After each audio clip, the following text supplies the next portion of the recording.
हमें उम्मीद है होम डिपार्टमेंट से, और हमें उम्मीद है हमारे देश के संविधान से कि संविधान का गलत इस्तेमाल करके जिस तरह महराज मलिक जी को पीएसए लगाकर जेल में भेज दिया गया। मैं आपको बता दूं, थोड़ी सी रोशनी डालना चाहता हूं कि उसी तरह जब हमने कोर्ट का, ऑनेबल कोर्ट का दरवाजा खटखटाया तो ऑनेबल कोर्ट ने 3 हफ्ते का टाइम देकर प्रशासन को, होम डिपार्टमेंट को, और 3 हफ्ते में रिपोर्ट मंगवाई है। और हम ये उम्मीद करते हैं कि संविधान का गलत इस्तेमाल ना करते हुए होम डिपार्टमेंट, डीसी साहब या एलजी साहब का प्रशासन किसी भी दबाव में, किसी के दबाव में, किसी पार्टी के दबाव में आकर जनता के साथ गलत ना कर दें और 14 तारीख को भी वो बहाना बना दें कि हमारी रिपोर्ट अभी तैयार नहीं हुई। अगर 6 तारीख को महराज मलिक जी को गिरफ्तार किया जाता है और 8 तारीख को पीएसए लगा दिया जाता है, 3 दिन में अगर डोजियर तैयार हो सकता है, तो आप मुझे बताइए कि क्या 21 दिन में रिपोर्ट तैयार नहीं होगी? अगर ये रिपोर्ट पेश कर देते हैं 14 तारीख को होम डिपार्टमेंट वाले, तो एक उम्मीद जनता की जागेगी, एक जनता ये समझेगी कि शुक्र है मालिक का, शुक्र है संविधान का कि उन्होंने संविधान का पालन करते हुए, कोई पर्सनल रंजिश ना रखते हुए 14 तारीख को जनता के हित में फैसला किया और रिपोर्ट पेश की।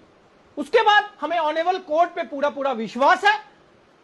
फिर ऑनेबल कोर्ट जाने और उनकी रिपोर्ट जाने, लेकिन हमें उम्मीद है कि 14 तारीख को रिपोर्ट जो है वो पेश की जाएगी अगर संविधान का सही इस्तेमाल किया गया। उसके बाद मैं कहना चाहता हूं डीसी साहब से, डीसी डोडा साहब से, मैं डोडा के डीसी साहब से एक चीज कहना चाहता हूं कि सर, आपने महराज मलिक जी के ऊपर जो पीएसए लगाया वो गलत था या सही था, वो तो अब कोर्ट में केस है, कोर्ट देखेगा। लेकिन मैं एक चीज कहना चाहता हूं डीसी साहब, डोडा के डीसी साहब, अगर डीसी ऑफिस में कोई प्लानिंग नहीं हुई, अगर डीसी ऑफिस में कोई प्लान नहीं बना, तो अभी तक जिन मुलाजिमों ने महराज मलिक जी के खिलाफ डोडा में रोड ब्लॉक किया, प्रोटेस्ट किया, अभी तक वो सस्पेंड क्यों नहीं हुए? ये डीसी साहब के सवालिया निशान है हमारा। अगर डीसी साहब ने कोई प्लान नहीं बनाया, अगर डीसी साहब के ऑफिस में ये मीटिंग नहीं हुई कि महराज मलिक के खिलाफ प्रोटेस्ट कीजिए, माहौल बनाइए ऐसा, तो फिर अभी तक मुलाजिम सस्पेंड क्यों नहीं? क्यों संविधान का गलत इस्तेमाल किया जा रहा है? क्यों संविधान को नहीं माना जा रहा? क्यों एलजी साहब के ऑर्डर को नहीं माना जा रहा? क्यों सुप्रीम कोर्ट की रूलिंग को नहीं माना जा रहा? और हमारे देश का संविधान यह कहता है कि कोई भी पक्का गवर्नमेंट मुलाजिम प्रोटेस्ट नहीं कर सकता। और किसके खिलाफ प्रोटेस्ट? जो सिटिंग एमएलए है, जिसको जनता ने चुना है। अरे उसका कसूर क्या था? उसका कसूर यह था कि वो हॉस्पिटल में जाकर यह बात कहता था, लोगों के काम करिए। वो डाक बंगले में जाकर यह कहता था कि यहां पे पेशेंट के लिए ये डाक बंगला खाली रखिए और वीआईपी को बाहर निकालिए। वो ये कहता था कि लोगों के काम होने चाहिए। वो प्रशासन से यही कहता था कि अपनी ड्यूटी ईमानदारी से निभाइए, क्योंकि आप पब्लिक सर्वेंट हैं। जब पब्लिक सर्वेंट ही सड़कों पे आ जाएगा, जब पब्लिक सर्वेंट ही चुनिंदा एमएलए पे आ जाएगा, तो आप किस बात की सरकारें फिर? तो हमें उम्मीद है कि डीसी साहब कल के कल ही सस्पेंशन लेटर जो है उन लोगों के खिलाफ निकालेंगे, नोटिस निकालेंगे जिन्होंने उस दिन प्रोटेस्ट किया था। नहीं तो हमें कोर्ट का दरवाजा खटखटाना पड़ेगा। हम उन मुलाजिमों को नहीं छोड़ेंगे क्योंकि देश के संविधान के खिलाफ है। तीसरा, हम तीसरी बात यह कहना चाहते हैं एनसी गवर्नमेंट से, अगर जम्मू कश्मीर में कोई सरकार चल रही है जिसको हम सरकार समझते हैं, तो हमें उम्मीद है ऑनेबल सीएम साहब से कि सीएम साहब इसमें कोई भी राजनीति नहीं चलेंगे। सीएम साहब कोई भी किसी भी तरह का गलत इस्तेमाल नहीं करेंगे और वो असेंबली में एक रेजोल्यूशन पास करेंगे और पीएसए को रिवोक करेंगे।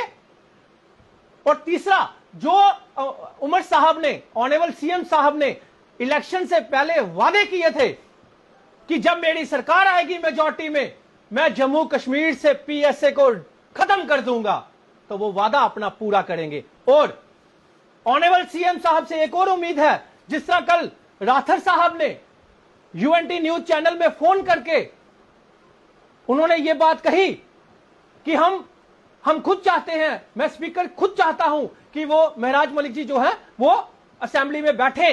तो हम शुक्रिया अदा करते हैं राठौर साहब का और उम्मीद जताते हैं ऑनरेबल सीएम साहब से कि वो एक रेजोल्यूशन तो पास करेंगे ही करेंगे और असेंबली सेशन में एक ऑर्डर जल्द से जल्द निकालेंगे कि महराज मलिक जी जनता की जो आवाज है, जो जनता की उम्मीदें हैं, वो असेंबली में बोल सके, असेंबली में रख सके, जो उनका काम है और जो हमारा संविधान जिसकी हमें इजाजत देता है।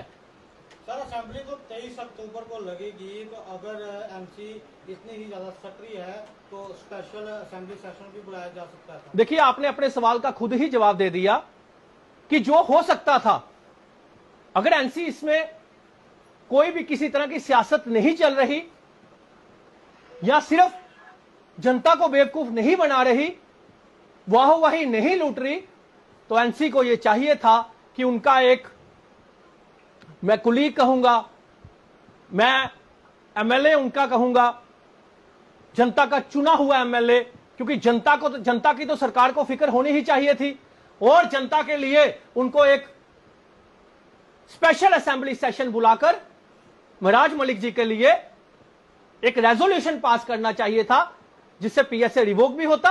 और वैसे भी जो उमर साहब का वादा था, जो हजारों लोग जम्मू कश्मीर के निर्दोष भी अंदर हैं, कुछ लोग ऐसे भी होंगे, क्रिमिनल भी अंदर होंगे, लेकिन हजारों लोग निर्दोष भी अंदर हैं जिन पे गलत इल्जाम लगाकर उनको पीएसए लगाकर उनको अंदर रख दिया जाता है, जबकि पीएसए होता है पब्लिक सेफ्टी एक्ट।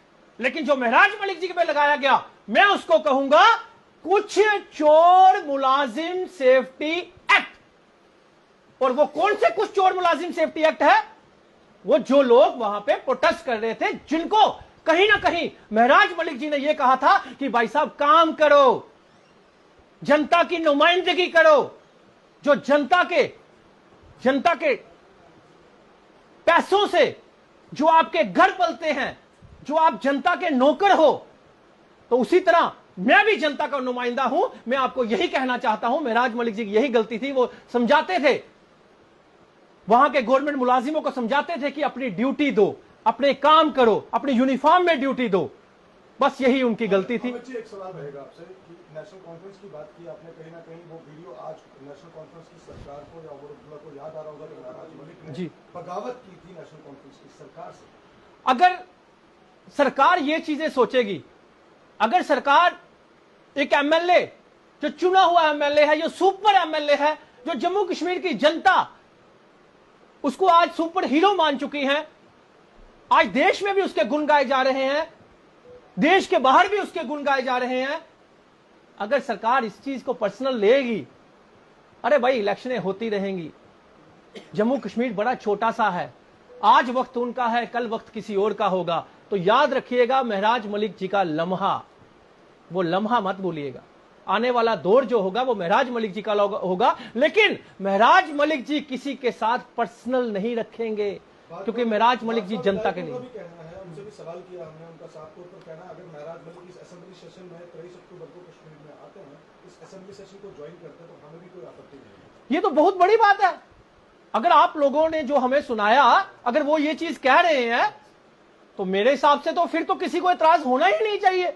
जब 89 एमएलए, उनमें से 25-28 एमएलए जो जम्मू के भी हैं, अगर वो भी ये बात कह रहे हैं, तो फिर ये, क्योंकि बात ये जनता की है, बात ये जनता के मुद्दों की है, बात ये डेली वेजर की है, बात ये यूथ की है, बात ये नौकरियों की है, और बात जम्मू कश्मीर के भले के लिए है। जो एक ही एमएलए, सुपर एमएलए आवाज उठाता है, वो कौन उठाता है? वो महराज मलिक उठाता है। महराज मलिक को लेकर पीएसए के खिलाफ राज्य व्यापी अभियान शुरू करने जा रही है आम आदमी पार्टी। देखिए, बहुत जल्द हमारा सिग्नेचर कैंपेन, क्योंकि हम लोग पीसफुल लोग हैं, हमारी पार्टी जो है वो पीसफुल काम करने वाली पार्टी है, हम लोग दंगों पे विश्वास नहीं करते। लेकिन मैं एक चीज कहना चाहता हूं कि किसने कोशिश की गलत करने की, किसने कोशिश की इलेक्ट्रिसिटी बंद रख के, किसने कोशिश की पहाड़ गिराकर, किसने कोशिश की महराज मलिक को अंदर करके जनता को भड़काने की, इसकी जांच होनी चाहिए। मैं डोडा की बात कर रहा हूं, डोडा की। जिस बंदे पे आपने पीएसए लगाया, उस बंदे के लिए आप लोगों ने पहाड़ गिराया। अगर आपने खुद पहाड़ नहीं गिराया तो 6 दिन 5 दिन डोडा किश्तवाड़ का हाईवे बंद क्यों रखा गया, इसकी भी जांच होनी चाहिए। अगर वहां पे 5 दिन इलेक्ट्रिसिटी बंद रही, वो क्यों रही, इंटरनेट बंद रहा, क्यों रहा, इसकी भी जांच होनी चाहिए। क्यों जांच होनी चाहिए? जब आपने पब्लिक सेफ्टी एक्ट लगाया था, जिस बंदे पे आपने पब्लिक सेफ्टी एक्ट लगाया, उस बंदे को आपने अंदर कर दिया और पब्लिक उसी की सपोर्ट में अगर बाहर निकली है तो ये क्वेश्चन मार्क बनता है डीसी डोडा पे। अमित जी, अभी भी ये कहा जा रहा है कि डोडा में मलिक की लिए आवाज उठा रहे हैं, उन्हें प्रताड़ित किया जा रहा है, क्या ये सच है? ये हमारा प्रशासन को, ये आम आदमी पार्टी की चेतावनी समझिए, रिक्वेस्ट समझिए या कुछ भी समझिए, आप निर्दोष लोगों को तंग मत कीजिए। डोडा भद्रवाह किश्तवाड़ में मत कीजिए, क्योंकि जब प्रशासन अगर ये दावा कर रहा है वहां पे सब कुछ पीसफुल चल रहा है, सारी मीडिया में आ रहा है, तो फिर क्यों महराज मलिक जी के सपोर्टरों को रोज थाने में बुलाया जाता है, रोज परेशान किया जाता है? अगर ऐसी बात को जिस दिन डिटेन किया गया था, महराज मलिक ने खुद कहा था, वीडियो में भी साफ दिख रहा है, उन्होंने कहा था कि बंद कर दो पूरा डोडा स्पोर्ट। आपने खुद ही कह दिया जब महराज मलिक के साथ गलत हुआ। मैंने ये नहीं कहा। अरे सुनो ना भाई साहब, सुनो ना, महराज मलिक जी के साथ जब गलत हुआ, जब उनको पीएसए लगा दिया गया, उसके बाद उन्होंने कहा आप जिम्मेदार मानते हैं ना कहीं ना कहीं महराज मलिक को? अरे आप मुझे बताइए, पहले मेरी बात सुनिए। सबसे जिम्मेवार है, अगर मैं आप पे चोरी का इल्जाम लगा रहा हूं या कत्ल का इल्जाम लगा रहा हूं, अगर वो गलत इल्जाम है तो फिर जाकर लोग बाहर आए हैं। और किसके हक में आए हैं? जिसके ऊपर आपने इल्जाम लगाया। आपने जिसके ऊपर इल्जाम लगाया, तो इसका भड़कना का या उसका जिम्मेवार कौन है? जिसने पीएसए लगाया, वो जिम्मेवार है। ये समझने की जरूरत है कि आप किसी को पीएसए लगाते हो और पब्लिक उसी के लिए बाहर आती है, पब्लिक उसकी सपोर्ट के लिए आती है, फिर आपको पहाड़ गिराने पड़ते हैं, फिर आपको इलेक्ट्रिसिटी बंद करनी पड़ती है, फिर आपको इंटरनेट बंद करना पड़ता है, फिर आप लाठीचार्ज करते हो, फिर अपना जोर जबरन करते हो, फिर आप किश्तवाड़, डोडा, भद्रवाह सारी जगह से पुलिस प्रशासन बुलाकर एक जगह बिठा देते हो। लेकिन हमारे किसी भी सपोर्टर ने, हमारे किसी भी आम आदमी पार्टी के बंदे ने कोई गलत नहीं किया। पीसफुल प्रोटेस्ट किए, पीसफुल आवाज रखी और हमें हमेशा यही बात कही कि पीसफुल तरीके के साथ घर बैठिए, घर बैठकर शेयर कीजिए, महराज मलिक को रिलीज करो, घर बैठकर प्रोटेस्ट कीजिए, एक वीडियो बनाइए। हमारा क्या मानना यह है कि पीसफुल तरीके के साथ सब कुछ। आपने वकीलों की फौज कोर्ट में खड़ी कर दी है, क्या वो लोग सक्षम है? सवाल पूरा सुनिए, क्या वो लोग सक्षम है महराज मलिक को छुड़ाने के लिए, या तारीख पे तारीख? देखिए वकील साहब, हमारे जो लीगल टीम है वो सक्षम है, लेकिन हमें कहीं ना कहीं ये शक की निगाह किस पे रखनी पड़ रही है?